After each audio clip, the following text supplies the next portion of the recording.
ഇടുക്കി ഗ്രാമ്പിയിലെ ജനവാസ മേഖലയിൽ ഇറങ്ങിയ കടുവ സമീപ പ്രദേശമായ അരണക്കല്ലിൽ ഉണ്ട് എന്നാണ് മനസ്സിലാക്കുന്നത്. തോട്ടം തൊഴിലാളിയുടെ പശുവിനെയും നായയെയും കടുവ കൊന്നു. നാരായണൻ എന്നയാളുടെ വളർത്തു മൃഗങ്ങളെയാണ് കടുവ കൊന്നത്. കടുവയെ വനംവകുപ്പ് കണ്ടെത്തിയിട്ടുണ്ട് എന്നാണ് അറിയാനും കഴിയുന്നത്.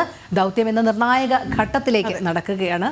സുബിൻ തോമസ് ചേരുന്നുണ്ട്. സുബിൻ, എന്തായാലും ഇപ്പോൾ നിലവിൽ കടുവയെ കണ്ടെത്തിയിട്ടുണ്ട്, അരണക്കല്ലിൽ തന്നെ ഉണ്ട് എന്നാണ് മനസ്സിലാക്കേണ്ടത്. കാരണം അവിടെയുള്ളൊരു തോട്ടം തൊഴിലാളിയുടെ വളർത്തു മൃഗങ്ങളെ കടുവ കൊന്നിരിക്കുകയാണ്. ഇനി അടുത്ത രീതിയിൽ ഈ രണ്ടാം ഘട്ടം എന്ന് പറയുമ്പോൾ ദൗത്യ സംഘം എങ്ങനെയാണ് നീങ്ങുന്നത്? ഇന്ന് തന്നെ മയക്കുവെടി വയ്ക്കാനുള്ള സാധ്യത കാണുന്നുണ്ടോ?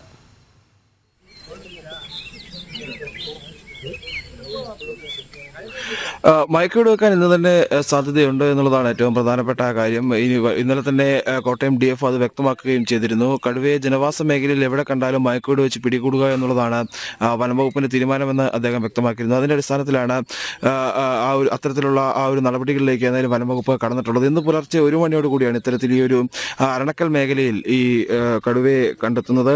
അല്ലെങ്കിൽ തോട്ടം തൊഴിലാളികളോട് ലയങ്ങളോട് ചേർന്ന് ഇത്തരത്തിൽ കടുവയെ കാണുന്നത്. ഈ തോട്ടം തൊഴിലാളിയായിട്ടുള്ള നാരായണൻ എന്നയാളുടെ പശുവിനെയും അതുപോലെ തന്നെ വളർത്തു നായ്ക്കളെയും ഈ കടുവ കൊന്നു തിന്നുകയും ചെയ്തു. അതിന്റെ ദൃശ്യങ്ങളെല്ലാം നിലവിൽ ഇപ്പോൾ പുറത്തു വന്നിട്ടുണ്ട്. കടുവയുടെ വ്യക്തമായ ദൃശ്യങ്ങളും പുറത്തു വന്നിട്ടുണ്ട്. അപ്പോൾ തന്നെ ഇവർ വനംവകുപ്പ് ഉദ്യോഗസ്ഥരെ വിവരം അറിയിക്കുകയും ചെയ്തിരുന്നു. മേഖലയിൽ വനംവകുപ്പ് ഉദ്യോഗസ്ഥർ കൃത്യമായ നിരീക്ഷണം നടത്തി വരികയായിരുന്നു. ആ സമയത്ത് തന്നെ വനംവകുപ്പ് ഉദ്യോഗസ്ഥർ ഇവിടെ എത്തുകയും കടുവയുടെ സാന്നിധ്യം സ്ഥിരീകരിച്ച് ഈ മേഖലയിൽ കൃത്യമായ സുരക്ഷാ ക്രമീകരണങ്ങൾ ഏർപ്പെടുത്തുകയും ചെയ്തു. ഇപ്പോൾ നമ്മൾ നിൽക്കുന്ന ഈ പ്രദേശത്തോട് തൊട്ടടുത്ത് ആ വനംവകുപ്പ് ഉദ്യോഗസ്ഥർ നിൽക്കുന്നതിന് എതിർവശത്തായി ഈ കടുവ ഉണ്ട് എന്നുള്ളതാണ് നമുക്ക് മനസ്സിലാക്കാൻ സാധിക്കുന്നത്. ആ ഒരു പ്രദേശം കേന്ദ്രീകരിച്ചാണ് നിലവിൽ ഇപ്പോൾ വനംവകുപ്പ് ഉദ്യോഗസ്ഥർ ഇത്തരത്തിൽ നിരീക്ഷണം നടത്തിക്കൊണ്ടിരിക്കുന്നത്. ഇപ്പോൾ നമുക്ക് ദൃശ്യങ്ങൾ കാണുന്നത് പോലെ നേരിയ മൂടൽമഞ്ഞ് ഒക്കെ ഉണ്ട്. അതുകൊണ്ട് തന്നെ ഈ മൂടൽമഞ്ഞ് മാറിക്കഴിഞ്ഞാൽ ഉടൻ തന്നെ ഈ ഒരു ദൗത്യത്തിലേക്ക് കടക്കാനാണ് എന്തായാലും വനംവകുപ്പിന്റെ തീരുമാനം എന്നുള്ളതാണ്. അതിനുവേണ്ടി ഉള്ള ഡോക്ടറും, അതായത് ഡോക്ടർ അനുരാജും അതുപോലെ തന്നെ ദൗത്യ സംഘവും എല്ലാം ഇവിടെ എത്തേണ്ടതായിട്ടുണ്ട്. അതിൻ്റെ ഒരു താമസം മാത്രമാണ് ഈ ദൗത്യത്തിലേക്ക് കടക്കാനുള്ളത്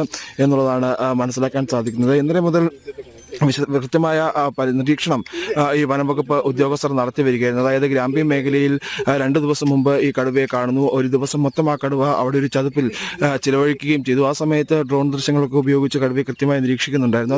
അന്ന് വൈകിട്ടാണ് ഈ ഒരു ദൗത്യത്തിലേക്ക്, അതായത് കടുവയെ മയക്കുവെടി വെച്ച് പിടികൂടാമെന്നുള്ള തീരുമാനത്തിലേക്ക് വനംവകുപ്പ് എത്തുന്നത്. അത്തരത്തിലുള്ള തീരുമാനത്തിലേക്ക് അവർ കടക്കാനുണ്ടായ പ്രധാന സാഹചര്യം എന്നുള്ളത് ഇത്തരത്തിൽ ഈ കടുവയുടെ പിൻകാലിനേറ്റ പരിക്കാണ്. ഈ പരിക്ക് ഉള്ളത് കൊണ്ട് തന്നെ കടുവ അധിക ദൂരം സഞ്ചരിക്കാനോ അല്ലെങ്കിൽ കൂട്ടിലേക്ക് കയറാനോ ഉള്ള സാധ്യതയില്ല എന്ന് കണ്ടതോടുകൂടിയാണ് ഈ മയക്കുവെടി വെക്കാൻ തീരുമാനിക്കുന്നത്. ഏകദേശം 22 ദിവസമായി ഈ കടുവ ഈ ഒരു ജനവാസ മേഖലയിലൂടെ ചുറ്റിത്തിരിക്കുകയാണ്. പല സ്ഥലങ്ങളിൽ, അതായത് ഗ്രാമ്പി ഉൾപ്പെടെയുള്ള ഗ്രാമ്പിയിലെ തന്നെ പല സ്ഥലങ്ങളിൽ ഈ കടുവയുടെ സാന്നിധ്യം സ്ഥിരീകരിക്കുകയും വളർത്തുമൃഗങ്ങളെ ആക്രമിക്കുകയും ചെയ്തിരുന്നു. അതിനുശേഷമാണ് ഈ ഒരു വനംവകുപ്പ് ഉദ്യോഗസ്ഥർ എത്തുകയും ഈ മേഖലയിൽ, അതായത് ആദ്യം കണ്ട കടുവയുടെ സാന്നിധ്യം നിരന്തരമായി കണ്ടുകൊണ്ടിരുന്ന വെടിക്കുഴി മേഖലയിൽ ഈ ഒരു കൂട് സ്ഥാപിക്കുകയും ചെയ്തത്. ഇതിനുശേഷം ഈ കൂടിന് എതിർവശത്ത്, അതിന്റെ തൊട്ടടുത്ത ദിവസങ്ങളിൽ തന്നെ കൂടിന് എതിർവശത്തേക്ക് ഈ കടുവ പോവുകയും ചെയ്തു. ഒരു ഏകദേശം 300 മീറ്റർ മാറിയാണ് ഗ്രാമ്പിയിൽ ഈ കടുവ എത്തുന്ന സാഹചര്യമുണ്ടായത്.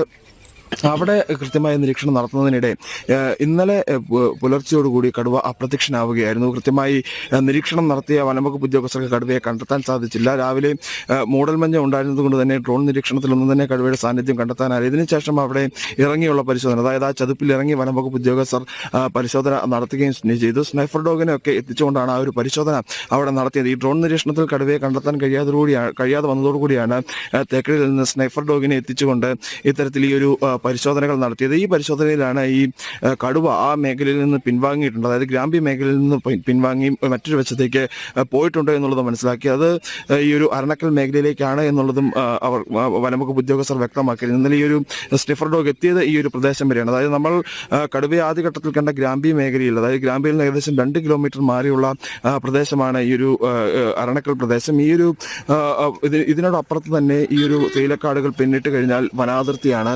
ഈ പൂർണ്ണമായും തേയിലകൾ നിറഞ്ഞ ഒരു പ്രദേശം. താഴെ ഒരു ചെറിയ തടാകമുണ്ട്. ആ തടാകം കടന്ന് മുമ്പോട്ട് പോയി കഴിഞ്ഞാൽ അതിനപ്പുറത്ത് വനാതിർത്തി പ്രദേശമാണ്. ഈ പ്രദേശത്തേക്ക് കടുവ പോയിട്ടുണ്ടാകാം എന്നുള്ളൊരു നിഗമനമാണ് ഇന്നലെ വനംവകുപ്പിനുണ്ടായിരുന്ന. കാട്ടിനുള്ളിലേക്ക് കടന്നിരിക്കാമെന്നൊരു നിഗമനം വനംവകുപ്പ് ഉദ്യോഗസ്ഥർ അറിയിച്ചിരുന്നു. പക്ഷേ ഈ കടുവയ്ക്ക് പരിക്കുള്ളത് കൊണ്ട് തന്നെ കടുവ തിരികെ വരുമെന്നും അവർ വ്യക്തമാക്കിയിരുന്നു. അതുകൊണ്ടാണ് ഈ മേഖല കേന്ദ്രീകരിച്ച് കൃത്യമായ നിരീക്ഷണം വനംവകുപ്പ് ഉദ്യോഗസ്ഥർ നടത്തിയിരുന്നത്. ഈ അരണക്കൽ മേഖലയിലും കൃത്യമായ നിരീക്ഷണം വനംവകുപ്പിന്റെ ഉണ്ടായിരുന്നു. ഇന്നലെ തന്നെ വനംവകുപ്പ് ഉദ്യോഗസ്ഥർ ഉദ്യോഗസ്ഥരെ എല്ലാം തന്നെ ഇവിടെ നിയോഗിക്കുകയും ചെയ്തിരുന്നു. കൂടാതെ ഈ ഗ്രാമ്യ മേഖലയിലെ ജനങ്ങളുടെ പ്രതിഷേധത്തെ തുടർന്ന് ഗ്രാമ്യ മേഖലയിലും ഈ ഒരു സുരക്ഷാ ക്രമീകരണങ്ങൾ അവർ ഒരുക്കുകയും ചെയ്യുന്നു. അത്തരത്തിൽ വനംവകുപ്പ് എല്ലാ മേഖലയിലും ഈ കടുവയെ പിടികൂടാനുള്ള ക്രമീകരണങ്ങൾ ഒരുക്കിയിരുന്നു. കൂടാതെ മറ്റ് 2 കൂടുകൾ കൂടി ഈ ഒരു അരണക്കൽ മേഖലയിലും അതുപോലെ തന്നെ മറ്റൊരു സ്ഥലത്തും ഈ കടുവ നടന്നു വന്ന മറ്റൊരു സ്ഥലത്തും ഈ ഒരു കൂട് സ്ഥാപിക്കുകയും ചെയ്തു. ഇതിനിടയിലാണ് ഇന്ന് പുലർച്ചയോടുകൂടി അരണക്കൽ മേഖലയിൽ ഈ കടുവയുടെ സാന്നിധ്യം സ്ഥിരീകരിക്കുന്നതും കടുവ ഈ വളർത്തുമൃഗങ്ങളെ പിടികൂടുന്നതും. എന്തായാലും നിലവിൽ ഈ മറ്റ് തോക്ക് ഉൾപ്പെടെയുള്ളത് ഏതെങ്കിലും തരത്തിൽ കടുവയുടെ ആക്രമണം ഉണ്ടായാൽ അതിൽ പ്രതിരോധിക്കാൻ കടുവയിൽ ഭയപ്പെടുത്താൻ വേണ്ടുന്ന ഉപകരണങ്ങൾ തോക്കുമൊക്കെയാണ് ഉദ്യോഗസ്ഥർ നിലവിൽ റോഡിൽ നിലയുറപ്പിച്ചിരിക്കുന്നത്. ഈ ഒരു റോഡ് നിരവധി ആളുകൾ കടന്നു പോകുന്ന ഒരു റോഡാണ്. വണ്ടിപ്പെരിയാറ്റിൽ നിന്നും സത്രത്തിലേക്ക് പോകുന്ന റോഡാണ്. നിരവധി തോട്ടം തൊഴിലാളികൾ എത്തുന്ന റോഡ്. അതുപോലെ തന്നെ വിനോദസഞ്ചാരികൾ ഈ സത്രത്തിലേക്ക് വിനോദസഞ്ചാരികൾ നിരവധി എത്തുന്നുണ്ട്. ജീപ്പ് സഫാരി ഉൾപ്പെടെയുണ്ട്. അത്തരത്തിൽ നിരവധി ആളുകൾ ഈ വിനോദസഞ്ചാരികൾ ഉൾപ്പെടെ എത്തുന്ന ഒരു റോഡിനോട് ചേർന്നാണ് നിലവിൽ ഇപ്പോൾ ഈ കടുവ ഉള്ളത് എന്നുള്ളതാണ്. അതായത് നമ്മളിപ്പോൾ ദൃശ്യങ്ങളിൽ കാണുന്ന ഈ ലയങ്ങളോട് ചേർന്നുള്ള പ്രദേശത്ത് ഈ കടുവ ഉണ്ട് എന്നുള്ളതാണ് വനം വകുപ്പ് ഉദ്യോഗസ്ഥർ വ്യക്തമാക്കിയിട്ടുള്ളത്. അതുകൊണ്ട് തന്നെ കൃത്യമായ നിയന്ത്രണമാമോ റോഡിൽ ഏർപ്പെടുത്തിയിട്ടുമുണ്ട്. കാൽനട യാത്രക്കാർക്ക് മുമ്പോട്ട് അല്ലെങ്കിൽ കാൽനട യാത്രക്കാരെ പ്രധാനമായും അവർ തടയുന്നുണ്ട്. വാഹനങ്ങൾ മാത്രമാണ് കടത്തിവിടുന്നത്. ഇത്തരത്തിൽ പ്രദേശവാസികളായിട്ടുള്ള ആളുകൾ ഇവിടെ എത്തിയിട്ടുണ്ട്. ഈ കടുവ ഈ മേഖലയിലുണ്ട് എന്നറിഞ്ഞ് എത്തിയിട്ടുള്ളതാണ്. ചേട്ടാ, നിങ്ങൾ ഈ കടുവയെ ഉണ്ടെന്നറിഞ്ഞ് വന്നതാണോ? കണ്ടിരുന്നോ നേരത്തെ കടുവയെ? ഇല്ല, കണ്ടില്ല. പേടിയുണ്ടോ? ഇവിടെ തോട്ടം തൊഴിലാളികൾക്ക് ഒത്തിരിയുള്ള മേഖലയാണ്. അതെ, പേടിയാ. എല്ലാവർക്കും പേടിയല്ലേ, പുറത്തിറങ്ങാൻ പോലും പേടിയാ. ഇത്തരത്തിൽ കടുവയുണ്ടെന്ന് അറിഞ്ഞു വന്നതാണോ? അതെ, അറിഞ്ഞു വന്നതാ. ഇപ്പോൾ ഈ മേഖലയിൽ ഇപ്പോൾ വനംവകുപ്പിന്റെ വൈകിട്ടൊക്കെ രാവിലെയൊക്കെ വാക്കിങ് ഭാഗത്ത് കൂടി വാക്കിങ് നടക്കുന്നതാണ്. മേടിച്ച ഞങ്ങള് ഇന്ന് രാവിലെ നടക്കാൻ പോയിരുന്നോ? ഇല്ല, ഇത് കേട്ടിട്ട് ഞാൻ പേടിച്ച് വിട്ടിരുന്നു. അത്തരത്തിൽ പേടിപ്പെടുത്തുന്ന ഒരു സാഹചര്യം എന്തായാലും ഈ മേഖലയിൽ നിലനിൽക്കുന്നുണ്ട്. ഈ കടുവ ഇവിടെ ഉള്ളതിന്റെ ഒരു ആശങ്ക നിങ്ങൾക്കുണ്ടോ? എങ്ങനെയാണ്? രാവിലെ തന്നെ ഇപ്പോൾ വനംവകുപ്പ് നമ്മൾ വിഷയം പറഞ്ഞപ്പോൾ തന്നെ ഇപ്പോൾ ഇവിടെ എത്തിയിട്ടുണ്ട്. എന്നാലും കടുവ ആകുമ്പോൾ എല്ലാവർക്കും ആശങ്കയില്ലേ, നോക്കിക്കൊണ്ടിരിക്കുക. അവർ സജീവമായിട്ട് പ്രവർത്തിക്കുന്നുണ്ട്. നോക്കാം അങ്ങനെയാണ്. ഇപ്പോൾ ഇവിടെ ഒരു തോട്ടം തൊഴിലാളിയുടെ വളർത്തുമൃഗങ്ങളെ പിടിച്ചിട്ടുണ്ട്. അപ്പം ഈ കടുവ കൂടുതൽ അക്രമാസക്തനാവുന്ന ഒരു സാഹചര്യമുണ്ടോ? ചിലപ്പോൾ അങ്ങനെയായിരിക്കും, നമുക്കറിയത്തില്ല. ഇനി ഫോറസ്റ്റുകാർ എന്താണോ പറയുന്നത് അതനുസരിച്ചാണ് നമുക്ക് പറയാൻ പറ്റുന്നത്. അതിനെ കാലിന് വയ്യെന്ന് ഇത് ഗ്രാമ്പിൽ പോയ അതേ കടുവ തന്നെയാണ് ഇപ്പോൾ ഇവിടെയും കയറി വന്നേക്കുന്നത്. ഇനി അവരുടെ അടുത്ത് സംസാരിച്ചിട്ട് വേണം എന്തെങ്കിലും പറയാൻ. ഇപ്പോൾ ഇവിടുത്തെ ആളുകൾക്ക് വേണ്ട നിർദ്ദേശം നൽകിയിട്ടുണ്ടോ? നൽകിയിട്ടുണ്ട്. അത്യാവശ്യം അവരെ വീട്ടിൽ തന്നെ ഇരിക്കാൻ പറഞ്ഞിട്ടുണ്ട്. എല്ലാവരും എസ്റ്റേറ്റ് മേഖലയാണ്. അങ്ങോട്ട് പോയാലാണ് ഫാക്ടറിക്ക് ജോലിക്ക് പോകുന്ന ആൾക്കാർ ഇവിടെ ഈ ഭാഗങ്ങളിലൊക്കെ ഉണ്ട്. എന്നാൽ അവരെ തൽക്കാലം ഇപ്പോൾ ജോലിക്ക് പോകണ്ടെന്ന് പറഞ്ഞ് എത്തിയിരിക്കുകയാണ് നമ്മൾ.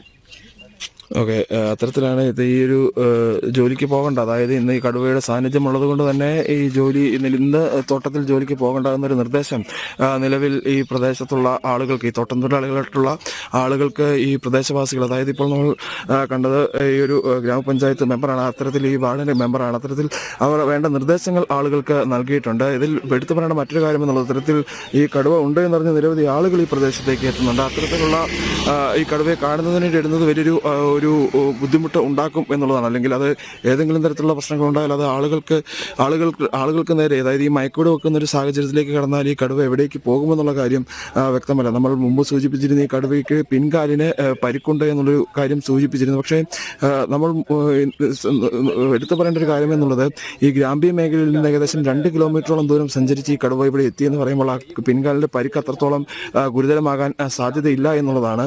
ആ പരിക്കിൻ്റെ ആ ഒരു തീവ്രത എത്രത്തോളം എന്നുള്ളത് വ്യക്തമല്ല. പക്ഷേ ആ ഒരു പരിക്ക് അതിൻ്റെ എത്രത്തോളം ഗുരുതരമാണോ എന്നുള്ള കാര്യത്തിലൊരു സംശയമുണ്ട്. ഈ കടുവ ഇത്രത്തോളം ദൂരം സഞ്ചരിച്ചു എന്നുള്ളത് കൊണ്ട് തന്നെ. അതുകൊണ്ട് ഈ മയക്കൂട് വെക്കുമ്പോൾ ഈ കടുവ ഏത് ഭാഗത്തേക്ക് പോകുമെന്നുള്ളതിൽ ഒരു വ്യക്തതയില്ല, അല്ലെങ്കിൽ അത് ഒരിക്കലും പറയാൻ കഴിയാത്തൊരു സാഹചര്യമാണ്. ഇത്തരത്തിൽ കൂടുതൽ ആളുകൾ ഈ കടുവയെ കാണാൻ എത്തിക്കഴിഞ്ഞാൽ അവർക്ക് നേരെ ഈ കടുവ പാഞ്ഞെടുക്കാനുള്ള സാധ്യതയുണ്ട്. അതുകൊണ്ട് കൂടുതൽ സുരക്ഷ, അല്ലെങ്കിൽ അവർ കൂടുതൽ ജാഗ്രത പുലർത്തേണ്ടതായും ഉള്ള ഒരു സാഹചര്യമുണ്ട്. എന്തായാലും അല്പസമയത്തിനകം തന്നെ വനംവകുപ്പ് അതിനെല്ലാം തന്നെ ഒരു നിയന്ത്രണം ഏർപ്പെടുത്തുമെന്നുള്ളതാണ് മനസ്സിലാക്കാൻ സാധിക്കുന്നത്.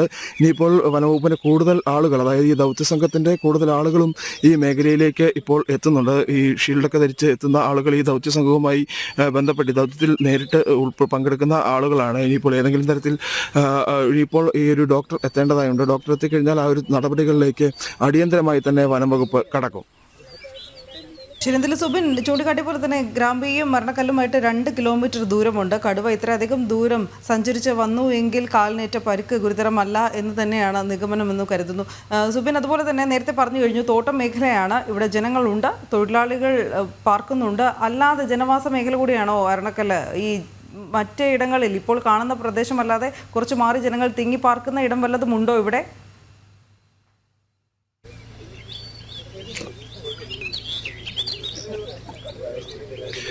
ഇതൊരു ജനവാസ മേഖലയാണ്. ചുറ്റും ലയങ്ങളാൽ നിറഞ്ഞ ഒരു പ്രദേശമാണ്. നമ്മൾ ദൃശ്യങ്ങളിൽ കാണുന്നതെല്ലാം ലയങ്ങളാണ്. നമുക്ക് നേരെ മുമ്പിൽ കാണുന്നതും ഒരു ലയമാണ്. ഇത്തരത്തിൽ റോഡിനോട് ചേർന്നൊക്കെ ലയങ്ങളുള്ള പ്രദേശമാണ്. ഈ ലയത്തിന് പിൻവശത്തു നിന്നാണ് വനംവകുപ്പ് ഉദ്യോഗസ്ഥർ കൂടുതലായി എത്തുന്നത്. അതുകൊണ്ട് തന്നെ നമ്മളിപ്പോൾ ഈ ദൃശ്യങ്ങളിൽ കാണുന്ന ഈ പ്രദേശത്ത് തന്നെ ഈ ഒരു കടുവ ഉണ്ട്. അതായത് ഈ തൊട്ടടുത്ത് കാണുന്ന തേയിലത്തോട്ടത്തിൽ കടുവയുണ്ട് എന്നുള്ളതാണ്. ഈ ഉദ്യോഗസ്ഥൻ ഇപ്പോൾ ഈ കടുവ ഏത് ഭാഗത്താണ് എന്നുള്ള അടക്കമുള്ള കാര്യങ്ങളാണ് ചൂണ്ടിക്കാണിക്കുന്നത്. നമ്മൾ വന്നപ്പോൾ മുതൽ ഇവിടെയുള്ള ഒരു ഉദ്യോഗസ്ഥനാണ്.